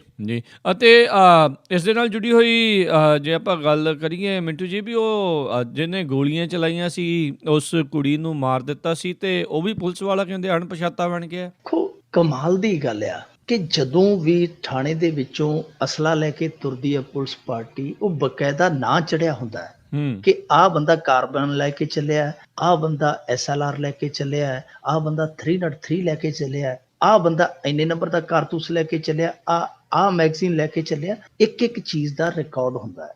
ਹਾਂ, ਕਈ ਵਾਰੀ ਇਹ ਹੁੰਦਾ ਹੈ ਕਿ ਅਸਲਾ ਕਿਸੇ ਦੇ ਨਾਂ ਤੇ ਚੜਿਆ ਹੁੰਦਾ ਹੈ, ਉਹ ਦੂਜੇ ਨੂੰ ਫੜਾ ਦਿੰਦਾ, ਇਹ ਚੀਜ਼ ਜ਼ਰੂਰ ਹੁੰਦੀ ਹੈ। ਪਰ ਦੇਖੋ ਇਹ ਜਿਹੜੀ ਪੁਲਿਸ ਪਾਰਟੀ ਦੀ ਤੁਸੀਂ ਵੀਡੀਓ ਦੇਖੀ ਹੈ, ਸਾਰੇ ਸੰਸਾਰ 'ਚ ਵੀਡੀਓ ਵਾਇਰਲ ਹੋਈ ਹੈ, ਉਹਦੇ 'ਚੋਂ 4-5 ਪੁਲਿਸ ਵਾਲੇ ਆ ਜੀ। 4-5 ਦੇ ਵਿੱਚੋਂ ਜੇ ਬੰਦਾ ਲੱਭਣਾ ਹੋਵੇ, ਸਭ ਤੋਂ ਵੱਡੀ ਗੱਲ ਤੇ ਇਹ ਹੈ ਨਾ ਜੀ, ਉਹਨਾਂ ਦੇ ਵਿੱਚੋਂ ਪਤਾ ਨਹੀਂ ਗੋਲੀ ਕਿਹਨੇ ਚਲਾਈ ਆ, ਤੇ 4-5 ਨੂੰ ਟੇਬਲ ਤੇ ਬਿਠਾ ਕੇ ਇੰਨਾ ਕਿਹਾ ਹੋਵੇ ਵੀ ਲੈ ਵੀ ਮਿੱਤਰੋ ਤੁਸੀਂ 302 ਦੇ ਪਰਚੇ 'ਚ ਨਾਮਜ਼ਦ ਹੋਣ ਲੱਗੇ ਹੋ, ਤੇ ਉਹ ਜਿਹੜੇ 4 ਨੇ ਉਹਨਾਂ ਨੇ ਆਪੇ ਬੋਲ ਦੇਣਾ ਕਿ ਗੋਲੀ ਇਹਨੇ ਮਾਰੀ ਹੈ ਜੀ, ਸਾਨੂੰ ਵਿੱਚ ਕਿਉਂ ਰੱਖਦੇ? ਬਹੁਤ ਸਿੱਧਾ ਸਾਦਾ ਇਹ ਕੰਮ ਹੈ, ਪਰ ਇਹਨੂੰ ਟੇਢਾ ਕਿਵੇਂ ਬਣਾਇਆ ਜਾ ਰਿਹਾ? ਆਖੇ ਜੀ ਖਾਕੀ ਧਾਰੀ ਅਣਪਛਾਤੇ ਨੇ ਗੋਲੀ ਚਲਾਈ। ਦੇਖੋ ਪੁਲਿਸ ਵੀ ਕਦੇ ਅਣਪਛਾਤੀ ਹੋਈ ਹੈ, ਪੁਲਿਸ ਪਾਰਟੀ ਹੈ, ਉਹਦੇ ਵਿੱਚੋਂ ਇੱਕ ਬੰਦਾ ਲੱਭਣਾ ਜਿਹੜਾ ਮਿੰਟ ਦਾ ਕੰਮ ਆ, 1 ਮਿੰਟ ਦਾ ਕੰਮ ਆ, ਪਰ ਇਹ ਦੂਜੇ ਪਾਸੇ ਚੱਲ ਪਿਆ। ਉਸ ਕੁੜੀ ਦੇ ਵਾਰਸਾਂ ਨੂੰ ਇਹਨਾਂ ਨੇ 12 ਲੱਖ ਰੁਪਈਆ ਦੇ ਦਿੱਤਾ, ਉਹਦੇ ਭਰਾ ਨੂੰ ਨੌਕਰੀ ਦਾ ਐਲਾਨ ਕਰ ਦਿੱਤਾ, ਪਤਾ ਨਹੀਂ ਮਿਲਣੀ ਹੈ ਜਾਂ ਨਹੀਂ ਮਿਲਣੀ। ਦੇਖੋ ਅਸੀਂ ਸੁਣਦੇ ਹੁੰਦੇ ਹਾਂ ਛੋਟੇ ਹੁੰਦੇ ਕਿ ਬਲੱਡ ਮਨੀ ਹੁੰਦੀ ਹੈ, ਦੁਬਈ ਦੇ ਵਿੱਚ ਜੀ ਬਲੱਡ ਮਨੀ ਚੱਲਦੀ ਹੈ, ਅਰਬ ਕੰਟਰੀਆਂ ਦੇ ਵਿੱਚ ਬਲੱਡ ਮਨੀ ਚੱਲਦੀ ਹੈ। ਸਾਨੂੰ ਹੁਣ ਪਤਾ ਲੱਗਿਆ ਕਿ ਬਲੱਡ ਮਨੀ ਕੀ ਹੁੰਦੀ ਹੈ। ਇਹ ਬਲੱਡ ਮਨੀ ਦੇ ਰਹੇ, ਮੁਆਵਜ਼ਾ ਨਹੀਂ ਦੇ ਰਹੇ। ਅਸੀਂ ਕਹਿੰਦੇ ਮੁਆਵਜ਼ਾ ਕਰੋੜ ਦਿਓ, 2 ਕਰੋੜ ਦਿਓ, ਉਹਨਾਂ ਨੂੰ 5 ਕਰੋੜ ਦਿਓ, ਉਹ ਵੀ ਥੋੜਾ। ਪਰ ਸਭ ਤੋਂ ਵੱਡੀ ਗੱਲ ਇਹ ਆ ਕਿ ਜਿਹੜੇ ਬੰਦੇ ਨੇ ਉਹਨਾਂ ਦਾ ਘਰ ਉਜਾੜਿਆ, ਉਸ ਬੰਦੇ ਨੂੰ ਘੱਟੋ ਘੱਟ ਸਜ਼ਾ ਤੇ ਮਿਲਣੀ ਚਾਹੀਦੀ ਹੈ। ਜੀ ਬਿਲਕੁਲ ਜੀ। ਬਹਿਬਲ ਕਲਾ ਕਾਂਡ ਤੋਂ ਬਾਅਦ 'ਚ ਇੱਕ ਵਾਰੀ ਫਿਰ ਜਿਹੜੀ ਪੁਲਿਸ ਅਣਪਛਾਤੀ ਹੋਈ। ਅਗਲੀ ਜੇ ਆਪਾਂ ਗੱਲ ਕਰੀਏ, ਰਾਮਦੇਵ ਨੇ ਜਿਹੜੀ ਬਿਨਾਂ ਆਗਿਆ ਲਏ ਨੇਪਾਲ ਦੇ ਵਿੱਚ 1.5 ਕਰੋੜ ਲਾਤਾ। 150 ਕਰੋੜ ਹੈ ਜੀ ਰਾਜ ਹੂੰ ਕਰਮਵੀਰ ਸਿੰਘ ਜੀ, 150 ਕਰੋੜ ਰੁਪਈਆ ਇਹਨੇ ਇਨਵੈਸਟ ਕੀਤਾ, ਉਹਦਾ ਰੌਲਾ ਪੈ ਗਿਆ। ਅਸਲ ਦੇ ਵਿੱਚ ਉੱਥੇ ਇੱਕ ਅਖਬਾਰ ਨੇ ਕੱਢੀ ਹੈ ਖੁਫੀਆ ਰਿਪੋਰਟ, ਅਖਬਾਰ ਦਾ ਨਾਮ ਕ੍ਰਾਂਤੀਪੁਰ, ਉਹਨਾਂ ਨੇ ਜੀ। ਕ੍ਰਾਂਤੀਕਾਰੀ ਰਿਪੋਰਟਿੰਗ ਕੀਤੀ ਹੈ। ਹੂੰ ਉਹਨਾਂ ਨੇ ਆਖਿਆ ਕਿ ਇਹ ਜਿਹੜਾ ਪੰਤੰਜਲੀ ਦਾ ਇੱਥੇ ਬਣਾਉਂਦਾ ਪਿਆ ਇੱਕ ਸੈਂਟਰ, ਉਹਦੇ ਤੇ 150 ਕਰੋੜ ਰੁਪਈਆ ਇਹਨੇ ਲਾਇਆ, ਤੇ ਜਿਹੜੀ ਉੱਥੇ ਇੱਕ ਹੁੰਦੀ ਹੈ ਕਵਾਇਦ ਪੂਰੀ ਕਰਨੀ ਹੁੰਦੀ, ਇੱਕ ਪ੍ਰਕਿਰਿਆ ਪੂਰੀ ਕਰਨੀ ਹੁੰਦੀ ਹੈ ਕਿ ਉੱਥੋਂ ਦਾ ਉਦਯੋਗ ਵਿਭਾਗ ਹੈ ਜਿਹੜਾ, ਉਹਦੇ ਤੋਂ ਮਨਜ਼ੂਰੀ ਲੈਣ ਦੀ, ਉਹ ਪੂਰੀ ਨਹੀਂ ਕੀਤੀ ਗਈ, ਯਾਨੀ ਉਹਦੇ ਤੋਂ ਕਲੀਅਰੈਂਸ ਲਈ ਨਹੀਂ ਗਈ ਜਿਹੜੀ ਕਿ ਜ਼ਰੂਰੀ ਸੀ। ਹੁਣ ਦੇਖੋ ਮਾਪਦੰਡ ਜਿਹੜੇ ਕਿਸੇ ਦੂਜੇ ਮੁਲਕ ਦੇ ਵਿੱਚ ਜਾ ਕੇ ਉਹ ਵੀ ਤੋੜਦੇ ਨੇ, ਇਹ ਤੇ ਕਿਸੇ ਸ਼ਕਤੀਸ਼ਾਲੀ ਬੰਦੇ ਦਾ ਕੰਮ ਹੈ ਨਾ, ਜਿਹੜਾ ਬਾਹੂਬਲੀ ਹੈ ਤੇ ਜਿਹਦੀ ਪਿੱਠ ਤੇ ਕੋਈ ਬਹੁਤ ਵੱਡਾ ਬੰਦਾ ਖੜਾ ਹੈ। ਅਸਲ ਦੇ ਵਿੱਚ ਇਹਦਾ ਜਿਹੜਾ ਸਾਥੀ ਆ ਉਹ ਤਾਂ ਨੇਪਾਲ ਦੇ ਵਿੱਚ ਵਾਹਵਾ ਹੱਥ ਪੈਂਦਾ ਬਾਲ ਕ੍ਰਿਸ਼ਨ ਦਾ, ਜੀ। ਉੱਥੇ ਵੀ ਇਹਨਾਂ ਨੇ ਹੁਣ ਬਾਜ਼ਾਰ ਹੈ ਜਿਹੜਾ ਲੁੱਟਣ ਦਾ ਮਨ ਬਣਾ ਲਿਆ, ਉਹ ਉਧਰ ਨੂੰ ਪੈਰ ਪਸਾਰੀ ਜਾਂਦੇ ਆ। ਜੀ। ਠੀਕ ਹੈ, ਇਹ ਕਾਰੋਬਾਰੀ ਲੋਕ ਹੈ, ਜਿੱਥੇ ਮਰਜ਼ੀ ਜਾਣ, ਅਸੀਂ ਉਸ ਗੱਲ ਤੇ ਕਿੰਤੂ ਪ੍ਰੰਤੂ ਨਹੀਂ ਕਰਦੇ, ਪਰ ਇਹਨਾਂ ਨੂੰ ਜਿਹੜੇ ਮੁਲਕ ਦੇ ਵਿੱਚ ਜਾਂਦੇ ਉਹ ਮੁਲਕ ਦੇ ਮਾਪਦੰਡ ਹੈ ਜਿਹੜੇ ਪਾਲਣੇ ਚਾਹੀਦੇ, ਜਿਹੜੇ ਵੀ ਮਾਨਕ ਹੈ ਉਹਨਾਂ ਦੇ ਉਹ ਪਾਲਣੇ ਚਾਹੀਦੇ, ਜੋ ਵੀ ਕਾਇਦੇ ਕਾਨੂੰਨ ਆ। ਹਾਲਾਂਕਿ ਰਾਮਦੇਵ ਨੇ ਇਸ ਚੀਜ਼ ਨੂੰ ਖੰਡਿਤ ਕੀਤਾ ਹੈ, ਉਹਨਾਂ ਨੇ ਖੰਡਨ ਕਰਕੇ ਕਿਹਾ ਕਿ ਅਸੀਂ ਕੋਈ ਵੀ ਇਹੋ ਜਿਹਾ ਨਿਯਮ ਨਹੀਂ ਤੋੜਿਆ ਜਿਹੜਾ ਨੇਪਾਲ ਸਰਕਾਰ ਨੇ ਸਾਡੇ ਤੇ ਲਾਗੂ ਕੀਤਾ। ਉਹ ਪਤਾ ਨਹੀਂ ਸੱਚਾਈ ਕੀ ਹੈ, ਸੱਚਾਈ ਤੇ ਹਮੇਸ਼ਾ ਜਿਹੜੀ ਉਹ ਦੱਬ ਜਾਂਦੀ ਹੈ। ਤੁਹਾਨੂੰ ਪਤਾ ਇੰਨੀਆਂ ਵੱਡੀਆਂ ਖਬਰਾਂ ਹੁੰਦੀਆਂ, ਇੰਨੀਆਂ ਭਾਰੀਆਂ ਖਬਰਾਂ ਹੁੰਦੀਆਂ ਕਿ ਇੱਕ ਵਾਰੀ ਜਦੋਂ ਲੋਕ ਸਭਾ ਦਾ ਇਲੈਕਸ਼ਨ ਸੀ, ਤੁਹਾਨੂੰ ਯਾਦ ਹੋਣਾ, ਇਹਨੇ ਇੱਕ ਰਾਜਸਥਾਨ ਤੋਂ ਨਖੱਟੂ ਜਿਹਾ ਸਾਧ ਖੜਾ ਕਰ ਦਿੱਤਾ ਸੀ ਆਪਣੇ ਕੋਟੇ ਦੀ ਟਿਕਟ ਤੋਂ, ਕਿਉਂਕਿ ਇਹਨੂੰ ਟਿਕਟਾਂ ਦਾ ਕੋਟਾ ਅਲਾਟ ਹੋਇਆ ਸੀ। ਇੱਕ ਇਹਨੇ ਰਾਜਸਥਾਨ ਤੋਂ ਜਾ ਖੜਾ ਕੀਤਾ ਸੀ ਲਾਈਵ, ਉਹ ਰੈਲੀ ਹੈ ਜਿਹੜੀ ਟੈਲੀਵਿਜ਼ਨ ਚੈਨਲਾਂ ਤੇ ਆਉਂਦੀ ਪਈ ਸੀ, ਤੇ ਉਹ ਜਿਹੜਾ ਸਾਧ ਸੀਗਾ ਉਹ ਬੋਲ ਉੱਠਿਆ ਸੀਗਾ ਕਿ ਉਹ ਜਿਹੜਾ ਆਪਣਾ ਪੈਸਾ ਹੈ ਉਹਦਾ ਕੀ ਕਰੀਏ। ਤੇ ਇਹਨੇ ਅਗਲੇ ਦਿਨ ਬਹੁਤ ਰੌਲਾ ਪਿਆ, ਤੇ ਇਹਨੇ ਕੀ ਕੀਤਾ ਕਿ ਜਿਹੜੇ ਟੈਲੀਵਿਜ਼ਨ ਚੈਨਲ ਬਹੁਤ ਰੌਲਾ ਪਾਉਂਦੇ ਸੀ ਉਹਨਾਂ ਤੇ ਪਤੰਜਲੀ ਦੀਆਂ ਐਡਾਂ ਇੰਨੀਆਂ ਸੁੱਟ ਦਿੱਤੀਆਂ ਕਿ ਉਹ ਖਬਰ ਜਿਹੜੀ ਵਿਚਾਰੀ ਦੱਬ ਗਈ ਉੱਥੇ ਕਿਤੇ। ਇਸ ਬੰਦੇ ਦਾ ਤੇ ਇਹ ਵੀ ਰੌਲਾ ਪਿਆ ਦਵਾਈਆਂ ਦੇ ਵਿੱਚ ਕਿ ਗੋਬਰ ਪਾਉਂਦਾ ਰਿਹਾ, ਇਹ ਬਹੁਤ ਸਾਰਾ ਰੌਲਾ ਪਿਆ, ਉਹ ਵੀ ਖਬਰਾਂ ਦੱਬ ਜਾਂਦੀਆਂ ਰਹੀਆਂ। ਬਹੁਤ ਸਾਰੇ ਇਲਜ਼ਾਮ ਹੈ ਜਿਹੜੇ ਇਹਦੇ ਤੇ ਲੱਗੇ ਆ, ਇੱਥੋਂ ਤੱਕ ਕਿ ਮਨੁੱਖੀ ਮਿੱਝ ਦਾ ਵੀ ਇਲਜ਼ਾਮ ਲੱਗਾ ਇਹਦੀਆਂ ਦਵਾਈਆਂ ਤੇ।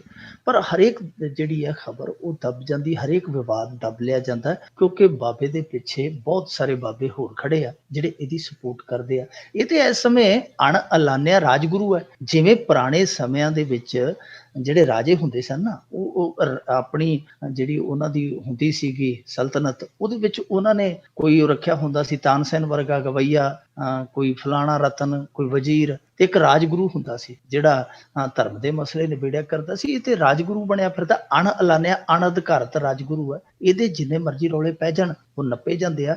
ਪਰ ਸਭ ਤੋਂ ਵੱਡੀ ਗੱਲ ਆ ਕਿ ਨੇਪਾਲ ਦੇ ਵਿੱਚੋਂ ਅੱਜ ਕੱਲ੍ਹ ਇਹੋ ਜਿਹੀਆਂ ਖਬਰਾਂ ਬੜੀਆਂ ਆ ਰਹੀਆਂ ਨੇ। ਜਦੋਂ ਨੋਟਬੰਦੀ ਹੋਈ ਆ ਉੱਥੇ ਬੜਾ ਰੌਲਾ ਪਿਆ, ਇਹ ਕਹਿੰਦੇ ਜੀ ਕਿ ਨੇਪਾਲ ਦੇ ਵਿੱਚ ਜਿਹੜੀ ਭਾਰਤੀ ਕਰੰਸੀ ਗਈ ਹੈ ਉਹਦਾ ਫਿਗਰ ਬਣਦਾ 400 ਕਰੋੜ, ਪਰ ਜਿਹੜੀ ਉੱਥੇ ਇਕੱਠੀ ਹੋਈ ਹੈ ਉਹ 4000 ਕਰੋੜ ਤੋਂ ਵੀ ਟੱਪੀ ਜਾਂਦਾ। ਉਹ ਇੰਨੀ ਕੌਣ ਲੈ। ਦੂਜੀ ਗੱਲ ਕਿ ਉੱਥੋਂ ਇਹ ਵੀ ਖਬਰ ਆਈ ਕਿ ਜਿਹੜੇ ਨੇਪਾਲ ਦੇ ਬਾਰਡਰ ਤੇ ਬੈਂਕ ਨੇ ਉਹਨਾਂ ਦੇ ਵਿੱਚੋਂ ਸੰਦੂਕਾਂ ਦੇ ਸੰਦੂਕ ਹੈ ਜਿਹੜੇ ਨਕਲੀ ਨੋਟ ਭਰੇ ਫੜੇ ਗਏ, ਉਹ ਸੰਦੂਕ ਸੀਗੇ ਜਿਹੜੇ RBI ਤੋਂ ਗਏ ਆ, ਉਹ ਪਤਾ ਨਹੀਂ ਕੌਣ ਭਰ ਗਿਆ। ਸੋ ਉੱਥੋਂ ਬਹੁਤ ਸਾਰੀਆਂ ਇਹੋ ਜਿਹੀਆਂ ਖਬਰਾਂ ਆ ਰਹੀਆਂ। ਮੇਰੇ ਖਿਆਲ ਦੇ ਨਾਲ ਇਹ ਜਾਂਚ ਪੜਤਾਲ ਦਾ ਵਿਸ਼ਾ ਹੈ, ਪਰ ਹੁਣ ਜਾਂਚ ਪੜਤਾਲ ਕਰੇ ਕੌਣ, ਕਿਉਂਕਿ ਇੱਥੇ ਸਾਰਾ ਹੀ ਦਰੜ ਫਰੜ ਹੋਇਆ ਫਿਰਦਾ ਕੰਮ। ਜੀ ਜੀ ਜੀ, ਤੇ ਬਿਲਕੁਲ। ਤੇ ਮਿੰਟੂ ਜੀ, ਜਾਂਦੇ ਜਾਂਦੇ ਜੇ ਆਪਾਂ ਗੱਲ ਕਰੀਏ ਵੀ ਇੱਕ ਹੋਰ ਜਾਨ ਦੀ ਬਲੀ ਲੈ ਗਈ ਹਾਕਮਾਂ ਦੀ ਬੱਸ। ਪਾਣੀ 'ਚ ਤੇ ਬੱਸਾਂ ਚੱਲੀਆਂ ਨਹੀਂ ਇਹਨਾਂ ਤੋਂ, ਪਰ ਲਹੂ ਦੇ ਵਿੱਚ ਬੱਸਾਂ ਲਗਾਤਾਰ ਚਲਾਈ ਜਾ ਰਹੀ ਹੈ। ਕਦੀ ਕਿਤੇ ਹੁਣ ਖਬਰਾਂ ਨੂੰ ਅਹਿਮੀਅਤ ਮਿਲਣੋਂ ਹਟ ਗਈ ਹੈ, ਪਰ ਇਹਨਾਂ ਨੇ ਪਿਓ ਦੇ ਪੁੱਤਰਾਂ ਨੇ ਸੁਧਾਰ ਨਹੀਂ ਕੀਤੀ। ਨਾ ਡਰਾਈਵਰ ਆਪਣੀਆਂ ਹਰਕਤਾਂ ਤੋਂ ਬਾਜ ਆਏ, ਨਾ ਇਹ ਸਰਦਾਰ ਆ ਜਿਹੜੇ ਵੱਡੇ, ਇਹਨਾਂ ਨੇ ਕੋਈ ਲਗਾਮ ਕੱਸੀ ਹੈ। ਸਭ ਕੁਛ ਨਿਰੰਤਰ ਉਤਰਾ ਹੀ ਚੱਲੀ ਜਾਂਦਾ।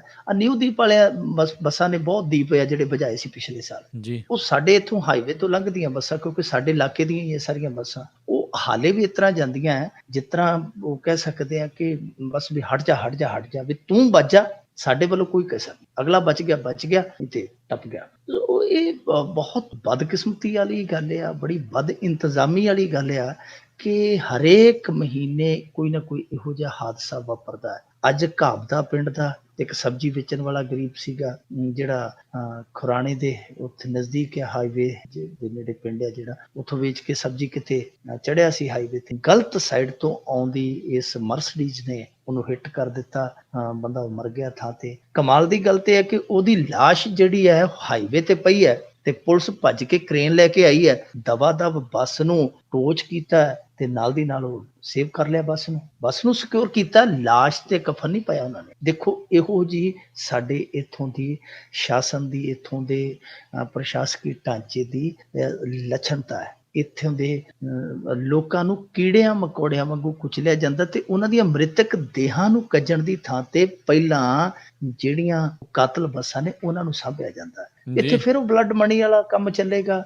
ਗਰੀਬ ਬੰਦਾ ਗਰਜ਼ਾਂ ਦਾ ਮਾਰਿਆ, ਕੋਈ ਚੈੱਕ ਲੈ ਲਿਆ, ਕੋਈ ਇਹ ਕਰ ਲਿਆ, ਉਹ ਕਰ ਲਿਆ। ਪਰ ਸਿੱਧੇ ਤੌਰ ਤੇ ਅਸੀਂ ਕਹਿ ਸਕਦੇ ਹਾਂ ਕਿ ਇਹ ਮੌਤਾਂ ਨਹੀਂ, ਇਹਨਾਂ ਨੂੰ ਨਾ ਬੇਸ਼ੱਕ ਤੁਸੀਂ ਹਾਦਸੇ ਦਾ ਦੇ ਦਿਓ, ਜਾਂ ਇਹ ਜਦੋਂ ਭੋਗ ਤੇ ਆ ਜਾਂਦੇ ਚਿੱਟੇ ਲੀੜੇ ਪਾ ਕੇ ਇਹਨਾਂ ਦੇ ਚਮਚੇ ਚਾਟੜੇ, ਉਹ ਕਹਿ ਦਿੰਦੇ ਜੀ ਇਹ ਤੇ ਹੋਣੀ ਸੀ ਰੱਬ ਦੀ। ਮੋਗੇ ਵਾਲੀ ਜਦੋਂ ਕੁੜੀ ਮਰੀ ਹੈ ਤੇ ਰਖੜੇ ਨੇ ਕਹਿ ਦਿੱਤਾ ਸੀਗਾ ਕਿ ਇਹ ਤਾਂ ਦੇਖੋ ਜੀ ਪਰਮਾਤਮਾ ਕਿਸੇ ਨਾਲ ਵੀ ਕਰ ਸਕਦਾ। ਪਰਮਾਤਮਾ ਇਹ ਸਾਰੀਆਂ ਗੱਲਾਂ ਜਿਹੜੀਆਂ ਇਹ ਫਜ਼ੂਲ ਨੇ। ਉਹਨਾਂ ਦੇ ਆ ਕੇ ਵੀ ਕਹਿ ਦਿੰਦੇ ਜੀ ਹੋਣੀ ਸੀ, ਆ ਚੱਕ ਲਓ, ਆ ਕਰੋ, ਹੁਣ ਤੇ ਛੱਡੋ ਖੇੜਾ। ਪਰ ਇਹ ਸਿੱਧੇ ਤੌਰ ਤੇ ਕਤਲ ਨੇ ਜਿਹੜੇ ਇਸ ਤਰ੍ਹਾਂ ਦੀਆਂ ਮੌਤਾਂ ਵਰਤਾਈਆਂ ਜਾ ਰਹੀਆਂ। ਇਹ ਨਾ ਹਾਦਸੇ ਆ, ਨਾ ਘਟਨਾਵਾਂ ਆ, ਦੁਰਘਟਨਾਵਾਂ ਤੇ ਉਹ ਹੈ ਜਿਹੜੀ ਅਚਨਚੇਤੀ ਘਟਨਾ ਵਾਪਰ ਜਾਵੇ। ਇਹ ਤੇ ਇਸ ਤਰ੍ਹਾਂ ਆ ਕਿ ਜਿਸ ਤਰ੍ਹਾਂ ਇੱਕ ਪਲਾਨ ਹੀ ਕਰ ਲਿਆ ਗਿਆ ਕਿ ਦੱਬੀ ਆਓ ਕੰਮ, ਜੇ ਕੋਈ ਮਰਦਾ ਮਰਾਉਂਦਾ ਤੇ ਕੋਈ ਗੱਲ ਨਹੀਂ, ਉੱਥੋਂ ਦੀ ਜਿਹੜੀ ਅਫਸਰਸ਼ਾਹੀ ਹੈ ਉਹਦੀ ਡਿਊਟੀ ਲਾ ਦਿਆਂਗੇ, ਉਹ ਕਰਦੇ। ਇਸ ਤਰ੍ਹਾਂ ਹੀ ਇੱਥੇ ਸਾਡੇ ਮਲੋਟ ਲੱਗੇ ਇੱਕ ਇਹਨਾਂ ਨੇ ਬੰਦਾ ਮਾਰ ਦਿੱਤਾ, ਇਹਨਾਂ ਦੀ ਬੱਸ ਨੇ, ਉਹ ਗਰੀਬ ਸੀਗਾ, ਉਹਦੇ ਲਈ 10 ਲੱਖ ਰੁਪਈਆ ਜਿਹੜਾ ਮੁਆਵਜ਼ਾ ਦਿੱਤਾ